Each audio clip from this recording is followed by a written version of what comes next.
Chief justice عامر فاروق صاحب نے ایک طرف فیصلہ دیا کہ وہی جج جو بغیر سنے ہمارے خلاف 2 فیصلے دے چکا ہے تو ان کو کہتے ہیں کہ آپ دوبارہ فیصلہ کریں۔ ساتھ ہی 4 تاریخ کو یہ چیف جسٹس عامر فاروق صاحب فیصلہ فرماتے ہیں کہ آپ کا حق کے دفاع جو ختم کیا گیا بالکل وہ غیر قانونی ہے، اس پہ ہم نوٹس جاری کرتے ہیں اور اگلے ہفتے ہم ان کا فیصلہ کریں گے کہ آپ کو سنے بغیر آپ کی فہرست گواہان کو خارج کر کے آپ کا حق کے دفاع ختم کر کے یہ قانون اور انصاف کے خلاف فیصلہ ہے۔ کل سے دوبارہ اگین پکڑ دکڑ شروع کر دی، کسی ورکر کو، کسی کارکن کو اور پی ٹی آئی کے کسی سمپتھائزرز کو، ان کے کاروبار کو، ان کے گھروں پہ چھاپے اور چار دیواری کی پامالی شروع ہو چکی ہے۔ لیکن میں آج کا جو سبجیکٹ ہے جس پہ میں نے بات کرنی ہے، جیسا کہ آپ سارے دوستوں کو علم ہے، ایک متعصب جج ہمایوں دلاور جو کہ فیصلہ سنانے کے پاس لندن بھاگ گیا، جبکہ ماضی میں ہمارے پاس مثالیں مختلف ہیں۔ جب لوگوں کو سزائیں ملا کرتی تھیں تو یا وہ دبئی بھاگ جایا کرتے تھے یا لندن بھاگ جایا کرتے تھے، یا سرور پیلس بھاگ جایا کرتے تھے، یا وہ ڈیل کے ذریعے یا بیماری کا بہانہ بنا کے۔ لیکن یہ ایک عجیب حسن اتفاق ہے کہ یہاں جس نے خان کو سزا سنائی اسی دن وہ لندن بھاگ گیا۔ کیا لندن میں خاص بات ہے؟ یہ حسن اتفاق ہو سکتا ہے یا جان بوجھ کے 4 تاریخ کو 4 اگست کو چیف جسٹس عامر فاروق صاحب نے ایک طرف فیصلہ دیا کہ وہی جج جو بغیر سنے ہمارے خلاف 2 فیصلے دے چکا ہے تو ان کو کہتے ہیں کہ آپ دوبارہ فیصلہ کریں، اور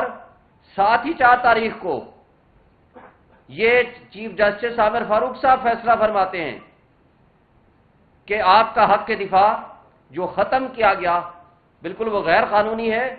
اس پہ ہم نوٹس جاری کرتے ہیں اور اگلے ہفتے ہم ان کا فیصلہ کریں گے کہ آپ کو سنے بغیر آپ کی فہرست گواہان کو خارج کر کے آپ کا حق کے دفاع ختم کر کے یہ قانون اور انصاف کے خلاف فیصلہ ہے۔ یہ آرٹیکل 4 اور 10A کے بھی خلاف ہے۔ لیکن ساتھ ہی 4 تاریخ کو ہی چیف جسٹس عامر فاروق نے ایک اور جج جو ٹریننگ پہ جا رہے تھے ان کو ہٹا کے صرف فیصلے سے 1 دن پہلے ہمایوں دلاور صاحب، جن کو ٹریننگ کی بہرحال زیادہ ضرورت ہے لیکن پاکستان میں ضرورت ہے، ان کو سبسٹیچیوٹ کر دیا اور کہا کہ یہ یو کے میں ٹریننگ پہ جائیں گے۔ یہ الگ بات ہے جو کچھ وہاں مظاہرے ہو رہے ہیں اور جس طرح ان کا استقبال کیا جا رہا ہے، میں سمجھتا ہوں کہ اوورسیز پاکستانیز نے اپنا حق ادا کر دیا، اس لیے کہ اگر ملک میں انصاف نہیں ہوگا، ملک میں ظلم ہوگا، تو میں سمجھتا ہوں کہ وہ جو حضرت علی رضی اللہ تعالیٰ کا قول ہے کہ کفر کے ساتھ تو معاشرہ قائم رہ سکتا ہے لیکن ظلم کے ساتھ معاشرہ قائم نہیں رہ سکتا۔ آج جس انداز میں آپ نے دیکھا کہ عمران خان کے بنیادی حقوق معطل کیے ہوئے ہیں، اور اس سے پہلے کہ میں آج کے حوالے سے بات کروں، ایک بات آپ کو دوبارہ یاد دہانی کراتا جاؤں کہ 12 بجے ہمارے وکلاء کی موجودگی میں ہمایوں دلاور متعصب جج یہ کہتے ہیں کہ میں فیصلہ ریزرو کر رہا ہوں، اور 12:30 بجے آتے ہیں، آ کر کہتے ہیں کہ میں نے 30 سے 35 صفحے کا فیصلہ لکھ کے دستخط کر دیا ہے، ٹائپ بھی کرا دیا ہے۔ مجھے یہ بتا دیں پاکستان میں کوئی ایک سسٹم ایسا دے دیں کہ کوئی شخص 35 صفحے یا 30 صفحے وہ لکھوائے، اس کی کریکشن کرے اور اس کا سٹینو بھی اتنا ایکسپرٹ ہو اور وہ اس کے بعد ٹائپ مکمل ہونے کے بعد سائن ہو جائیں، پھر 12:30 بجے وہ اناؤنسمنٹ ہو۔ اس سے بظاہر سب کچھ نظر آ رہا ہے کہ یا تو ان کو لکھا ہوا فیصلہ ملا یا یہ وقت سے پہلے یہ فیصلہ لکھ چکے تھے،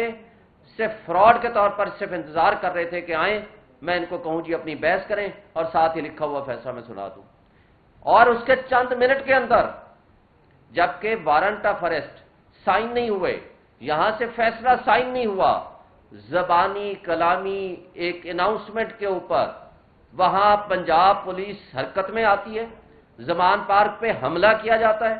دروازے توڑے جاتے ہیں اور اس انداز سے گرفتاری کی جاتی ہے، بلکہ کڈنیپ کیا جاتا ہے کہ جیسے کوئی بہت بڑا دہشت گرد کو گرفتار کرنا مقصد ہو۔ اور یہ سب ظلم یہ آپ کے سامنے، پبلک کے سامنے، میڈیا کے سامنے سب کچھ ہوا، جبکہ اس سے پہلے جسٹس اطہر من اللہ صاحب اور سپریم کورٹ اس پہ فیصلے دے چکی ہے کہ آپ نے وارنٹ کی ایگزیکیوشن کس طرح کرنی ہے۔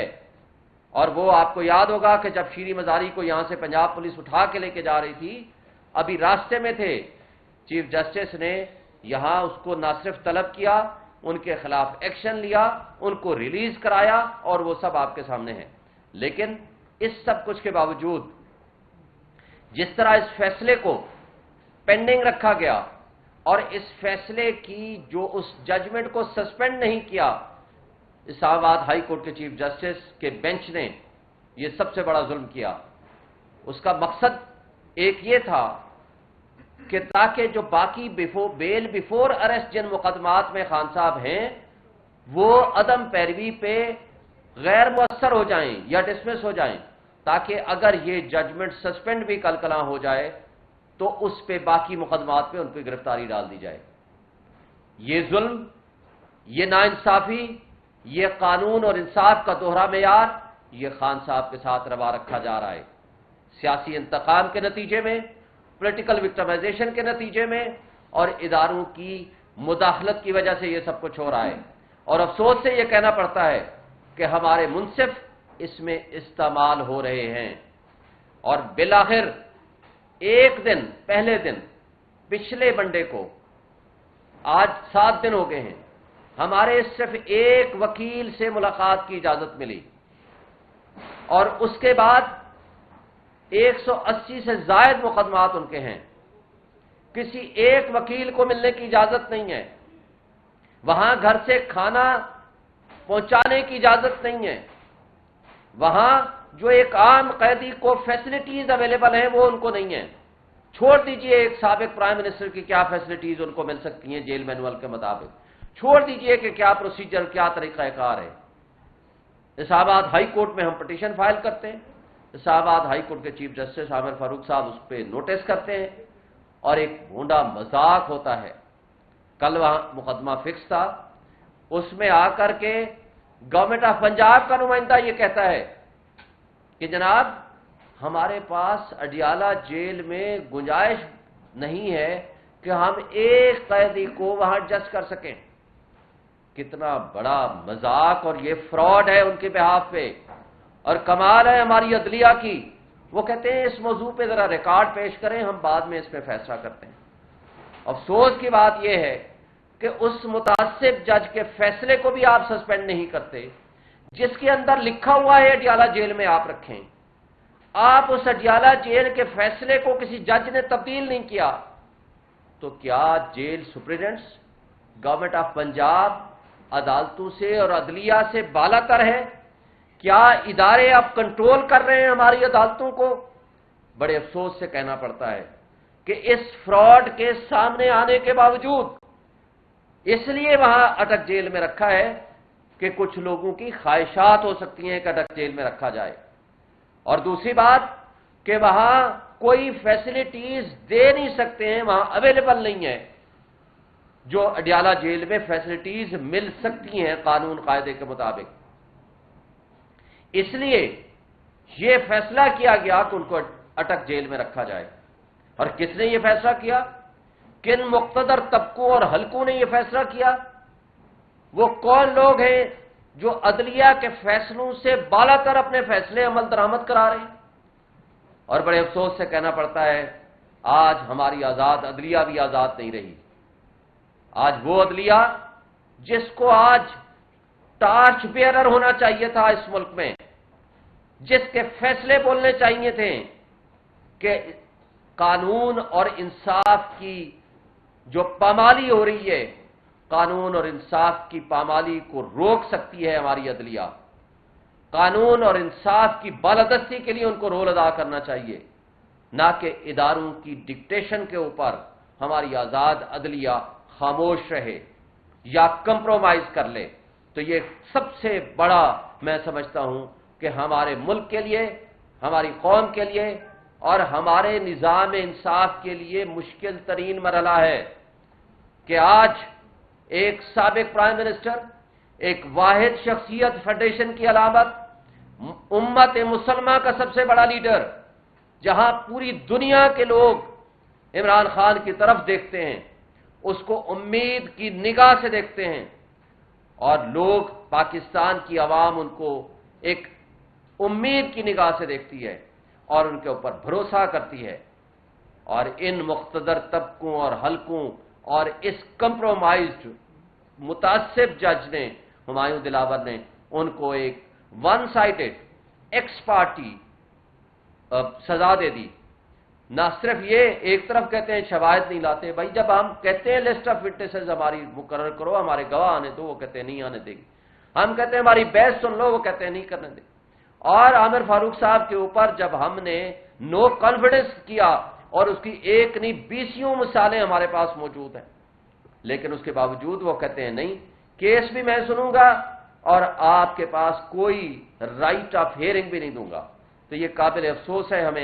ہمارا ان سے بڑا احترام کا رشتہ ہے۔ ہم ان کو کہتے ہیں کہ اگر آپ انصاف نہیں کرتے تو آپ خدا را اس کیس سے اپنے آپ کو الگ کر لیجئے۔ آپ انصاف جو ہے وہ ہوتا ہوا نظر آنا چاہیے، لیکن یہاں انصاف کا قتل ہوتا ہوا نظر آ رہا ہے۔ گھر کا کھانا، سہولیات جو کہ ایک عام قیدی کو مل سکتی ہیں، وہ آپ دینے کو تیار نہیں ہیں۔ بھائی ہم وکیل پچھلے 1 ہفتے سے مستقل کوشش کر رہے ہیں، ہائی کورٹ کا آرڈر لے کر گئے ہیں۔ جب ہائی کورٹ کا آرڈر لے کے وہاں جیل سپرنٹینڈنٹ کے پاس جاتے ہیں تو کہتے ہیں نہیں ملنے دیں گے، جب واپس آتے ہیں تو پیچھے پتہ چلتا ہے 2 وکیلوں کے خلاف FIR کٹ گئی، اور کہتے ہیں کہ جی یہ وکیل آئے، ساری زندگی کوئی مقدمہ نہیں، یہ وکیل آئے اور پولیس والے کی وردیاں پھاڑ دی۔ بھائی یہ کمال ہے، وہاں ہزاروں کی تعداد میں آپ کی پولیس ہے، 2 نہتے وکیل جاتے ہیں اپنے کلائنٹ سے ملنے اور آپ کی پولیس کی وردی پھاڑ دیتے ہیں اور آپ ان کو آرام سے واپس آنے دیتے ہیں۔ اور جو وکیل ہمارا پہلے دن مل کے آیا، اس کو FIA نے ایک جھوٹی قسم کی نوٹس دے کے انکوائری کے لیے بلایا اور اس کو 8 گھنٹے کے لیے محبوس رکھا، حبس بے جا میں رکھا، اور ان کو ایسے ایسے سوالات کیے کہ جو ہم کہتے ہیں کہ یہ ہمارے اخلاقی، قانونی اور آئینی جو ہماری ذمہ داریاں ہیں اس میں انٹرفیرنس کی ہے۔